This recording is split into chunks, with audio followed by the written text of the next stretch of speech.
The tying of the transcontinental railroad lines was a powerful event.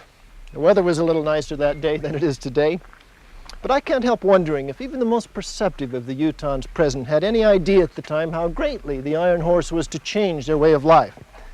On that historic May 10, 1869, much more was tied than just steel rails. The event connected a whole series of developments in Utah history that had taken place over a decade and would add new dimensions to life in the territory. Brigham Young's leadership was now challenged by that of Colonel Patrick Connor. Thousands of non-Mormons from all walks of life began to make Utah their home.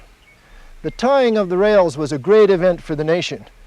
It was a well-nigh overwhelming event for Utah.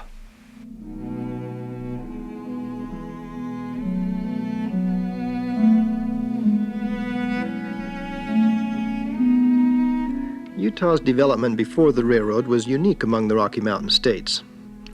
In a land not particularly fitted by nature to farming, the territory had become a commonwealth of small farming communities. There was some light industry and some mining of coal, lead, and iron ore, or at least efforts to do so, but not much precious metal mining. The population was nearly all Mormon, though there were always a few government officials, merchants, former Mormons, and drifters in the territory. Most Utah Mormons in the 1860s lived in a quiet town like this. There were wide streets with ditches on both sides. They ran full of clear mountain water that was used for household as well as for irrigation purposes. Lombardy poplars broke the horizontal line of the valley floor. The layout and even the names of the streets were the same in most towns. The houses were adobe or stone. Many pioneer log houses were still being used as outbuildings. The towns had a canyon nearby, which was the source of water and timber and a favorite place for summer outings and picnics.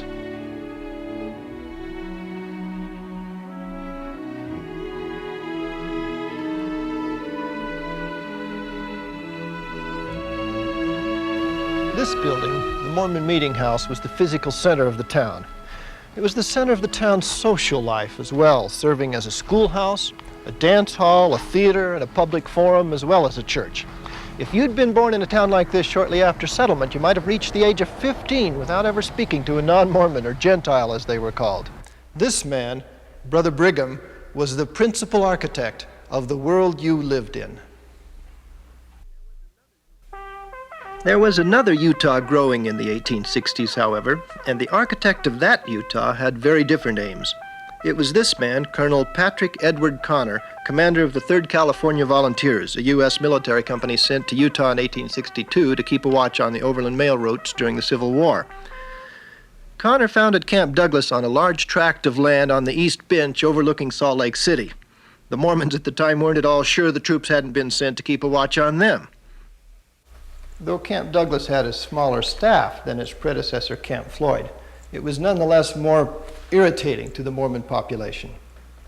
First of all, it was located right on the edge of the city, rather than in a remote valley as Camp Floyd had been.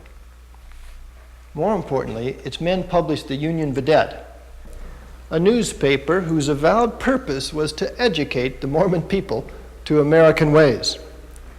On top of that, its commander, Colonel Connor, was stridently anti-Mormon, and he took it as his personal mission to reshape Utah into a more American mold. Connor reported to his superiors that the Mormons were a community of traitors, murderers, fanatics, and whores, and he put his mind to devising an effective way of diminishing church influence in the territory. His solution was simple: explore and develop the territory's mineral wealth. If gold and silver were to be found in Utah, as Brigham Young claimed, the Mormons would be overwhelmed by a flood of Gentiles comparable to the California gold rush. This would accomplish the desired end and might even line the pockets of the colonel and his friends in the bargain. Young's economic policies had favored farming and light industry and opposed gold and silver mining. Connor, in contrast, encouraged widespread prospecting. After the discovery of silver in 1863 in the Bingham area, the troops of Camp Douglas found silver and gold in several localities. Almost single-handedly, the colonel opened the precious metal mining industry in Utah, organizing the first mining districts himself in 1863. There was, however, one bottleneck. Utah had no smelters. So it was necessary to ship the ore overland by wagon, which prohibited profitable mining from all but the richest of deposits. Nonetheless, silver and gold production reached $190,000 worth in 1869, the year the railroad was completed. The next year, the Mormons built a trunk line, the Utah Central Railroad, which connected Salt Lake to the Transcontinental Line in Ogden. The result was predictable: a seven-fold increase in mining in 1 year and the launching of an industry that would, true to Connor's predictions, attract thousands of non-Mormons to Utah.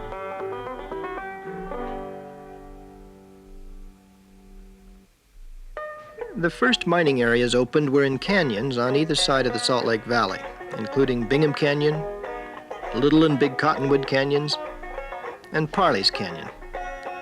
The fabulous Ontario Ledge in Parley's Park eventually netted its developers, which included the Hearst family, $40 million. In the 1870s and 1880s, mines on the western slope of the Ochres were opened at Ophir, Tintic, and Stockton, named after Colonel Connor's former home, Stockton, California. The Horn silver mine near Milford produced very rich galena ore starting in 1875, leading to the founding of the town of Frisco and completion of the railroad to that point by 1880. Mining began at Silver Reef near St. George in the mid-70s, the sandstone there containing rich deposits of silver, most unusual for sandstone. Early in the game, Connor could discern the eventual results of all this activity. The number of miners of the territory is steadily and rapidly increasing. With them, and to supply their wants, merchants and traders are flocking into Great Salt Lake City, which by its activity, increased number of Gentile stores and workshops, and the appearance of its thronged and busy streets presents a most remarkable contrast to the Salt Lake of 1 year ago. The completion of the railroad was, of course, essential to development of mining on a major scale, and this in turn led to the changes that Connor described. The arrival of new Utahns brought by the railroad raised another question which had been quietly brewing for a number of years. The Mormons had taken up their lands with no clear titles, not from the Indians, the federal government, or from anybody else. In effect, they, like many other Western settlers, were squatters. Though Brigham Young and others had petitioned on numerous occasions for establishment of a land office, Congress steadfastly refused. In 1865, however, John Pierce, the Denver-based Surveyor General for the area, decided his earlier opposition to the granting of land titles in Utah was due for a change. He expressed his changed view in an official letter. The true policy of the government in regard to Utah is to encourage the immigration to that territory of a population less hostile to the United States. The Gentile immigration must have the chance of acquiring title to the land and must be protected in that title. Congress accordingly mandated opening a land office in Utah, which began business in 1869, again the year the railroad was completed. As a result, both Mormons and non-Mormons for the first time were able to gain title to real property in Utah.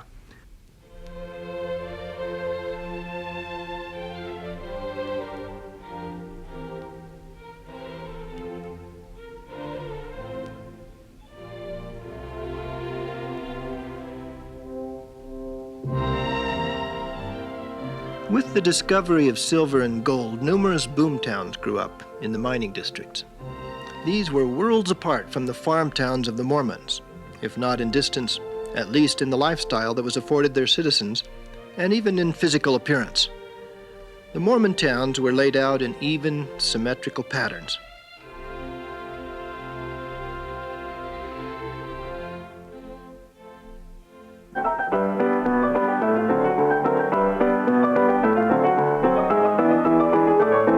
Mining towns, in contrast, seemed almost kaleidoscopic, the unpainted wooden structures twisting up a narrow canyon, the main street offering a variety of amusements unknown to the nearby farming towns. The Gentiles grew from an estimated 8% of the territorial population in 1860 to 21% in 1880 and 34% in 1890. This, given the high Mormon birth rate, suggests a major influx of adults, and one which went far toward achieving the effect Colonel Connor desired. Most non-Mormons at the time lived in mining towns in Salt Lake City or near smelters in the southern Salt Lake Valley. However, as the railroad approached, prominent non-Mormon businessmen made a determined effort to build a non-Mormon commercial center for the territory. The promoters of the town of Corinne, first called Connor City, expected it to rival or even replace Salt Lake City. It was to be the new Gentile capital for the new Utah the railroad and mining industries would create. Professor Brigham Madsen, who has written an excellent book on Corinne, has agreed to tell us a bit about the town's colorful past. Now, as I look around me here, Dr. Madsen, I can't help but wonder, this seems like a lonely, out-of-the-way place, why the founders chose this particular spot to found the city of Corinne. Well, in March of 1869, as the track-laying crews of the Union Pacific were coming down Weber Canyon and getting ready to meet the Central Pacific at Promontory Summit in May, a group of former Army officers in the Union Army and a group of Gentile merchants from Salt Lake City decided to found a town, a Gentile town. And the reason they were on this side of the river, and the reason for the town, was that it was to become a freight transfer point on the Union Pacific, later the Central Pacific, for the freighters who carried their goods to the mines in western Montana. The people here in Corinne decided that they would compete with the Utah Central Railroad, which the Mormon authorities had built from Salt Lake City to Ogden, and tried to pick up some of the ores which were being dug out of the earth in Stockton, Ophir, Mercer, some of the towns just south of Great Salt Lake. And so the people here built the great paddle wheel steamboat called the City of Corinne, which used to tie up right here at this point at a wharf. It was a magnificent boat, 138 feet long, 28 feet wide beam, would carry as many as 70 passengers, and they hoped to pick up these ores from the south end of the lake, bring them up here, and put them, of course, on the railroad cars, and so compete with the Utah Central Railroad. They were never successful in this, and eventually the steamboat was used just for sightseeing and picking up passengers from the Transcontinental Railroad and taking them out on the Great Salton Sea. The Chinatown, which was built here in Corinne, was built along the riverbank. Just at this point, from this point north, the town fathers wanted the Chinatown to be built away from the main buildings because they were such a fire hazard, the houses that the Chinese lived in. We're now approaching the rear of the old City Hall. This is the original building. The Corinthians, as they like to call themselves, decided they had to have a city hall, and you can see that's the jail cell, and this is the old belfry tower where the bell hung to call people when there was a fire, and also to any escaped convicts that left the jail. The city had its law and order problems. There were 15 saloons at the height of the history of the city, and these saloons were usually going full blast, including Sunday. The town decided they'd have to hire a marshal, and they hired a man named Dan Ryan, a former Union Army officer, who was a real two-gun man, and he kept a very effective law and order, according to the town newspaper, so they were pleased with him. So Corinne was a pretty wide open place in its heyday. Yes, it was. This little building here was not much of a town hall, but then it was as large as the city itself. The town fathers, as they looked out this window, as we're doing now, towards the north, across the railroad tracks, where the freighters used to have their camps and their campfires, they thought this was a great town. What happened to Corinne? Why didn't it realize the expectations of the founders? Well, almost from the beginning, the Corinthians had a concern because in 1871, the Mormon authorities decided to build another narrow gauge railroad from Ogden up through Cache Valley to at least as far as Franklin, Idaho. They reached Franklin, Idaho by 1874 and then stopped work on the narrow gauge railroad.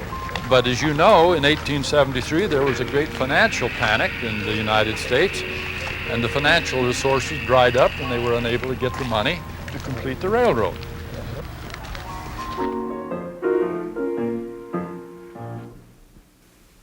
The Methodist Church in Corinne was the first non-Mormon church built in Utah, though services of other denominations had been held in the territory as early as 1859. Religious meetings and social activities of Salt Lake's Gentile community were held in this building, Independence Hall, starting in 1865. Non-Mormons in early Utah tended to fall into fairly well-defined groups, which were served by distinctive religious denominations. There was a small but important group of federal government officials and their wives who helped to build an early Protestant Episcopal congregation in Utah. These were often persons of considerable cultural refinement and high social standing. The leader of their enterprise was the Reverend Daniel S. Tuttle, who came to Utah in 1867 and remained to serve the Episcopal community for the next 18 years. He was one of the first clerics to become aware that public social services, such as schooling and hospital care, were woefully inadequate in the territory. The causes of this backwardness were complex. Take schooling, for example. The first law requiring establishment of public schools was passed by the territorial legislature in 1851, just 4 years after the Mormons came. But actual support of the schools was to come from local taxation, and many communities simply didn't do anything about it. Moreover, Brigham Young and other church leaders were afraid that establishment of a secular territorial public school system would lead to non-Mormon control of the schools. To avoid Washington control, local Mormon congregations established schools in their own meeting houses. A federal judge in Provo expressed the problem of many Gentile families when he complained that his wife and 3 children had to remain in Michigan because there were but 6 non-Mormon families in the whole town. The schools are under the entire control of the Mormons, and I cannot think of keeping my children under such influences. Bishop Tuttle immediately recognized the need for an alternative school for non-Mormons and established St. Mark's Day School in Salt Lake City in July 1867. He founded other schools in Ogden, Logan, Plain City, and Layton, in addition to Rowland Hall Preparatory School for Women, now combined with St. Mark's.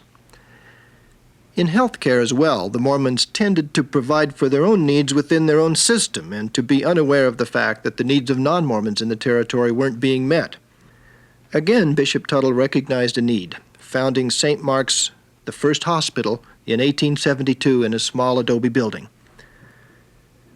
While seeing to a wide range of social needs of his congregation, the bishop didn't neglect his religious calling. He founded congregations in many towns and supervised the construction of St. Mark's Cathedral in Salt Lake. The cathedral was completed in 1871 and remains one of Utah's finest 19th century church buildings. Another major group of early Utahns were soldiers and railroad and mine workers, many of them Roman Catholic. Priests passing through Utah celebrated masses at Camp Floyd and Camp Douglas in the 1850s and early 1860s. The first to stay any length of time was Father Edward Kelly, who came to Utah for a brief time in 1856, holding services in the old tabernacle on Temple Square and in Independence Hall. After 2 years, the Reverend James P. Foley came to Utah, later joined by Patrick Walsh. Their successor, Lawrence Scanlon, was one of the most beloved of Utah's religious leaders. He directed Catholic activities in the territory for 42 years, from his arrival in 1873 until he died in 1915. Like Episcopal Bishop Tuttle, he saw to the building of schools, orphanages, and hospitals, as well as churches. The Cathedral of the Madeleine was built under his supervision in 1909.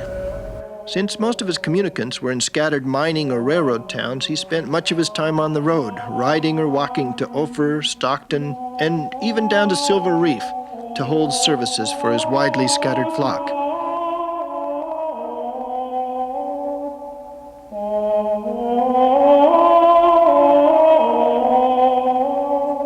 In 1864, a number of Jewish merchandising and trading families, including the Auerbachs, moved to Utah. Shortly thereafter, the first Jewish services were held. The first congregation, B'nai Israel, was organized in Salt Lake City in 1881, building their first synagogue in that year and their B'nai Israel temple in 1891. In 1889, a conservative congregation was organized, building its own synagogue after the turn of the century. The Catholic, Jewish, and Episcopal churches served mainly a population of their faith already living in Utah. At about the same time, a number of evangelical churches sent ministers to Utah, not so much because they had members here needing pastoral care, but rather as a mission to convert the Mormons. For most, the work was discouraging. After moving into small towns which were nearly 100% Mormon, they found themselves isolated and without a support base for their labors. Sunday services might at best be attended by 2 or 3 persons. They then took a leaf from the work of Bishops Tuttle and Scanlon, and they began to build schools. Their schools, however, were not so much to provide education for Gentiles, quite the opposite, in fact. They hoped to provide a better education for Mormon youth than they could get in the local ward school, and at the same time maybe woo them into a more traditional form of Christianity. Generally, the missionaries were better educated than those teaching in the ward schools and provided a superior education. Moreover, tuition was kept low and in some instances was free for Mormon children, even when non-Mormons had to pay.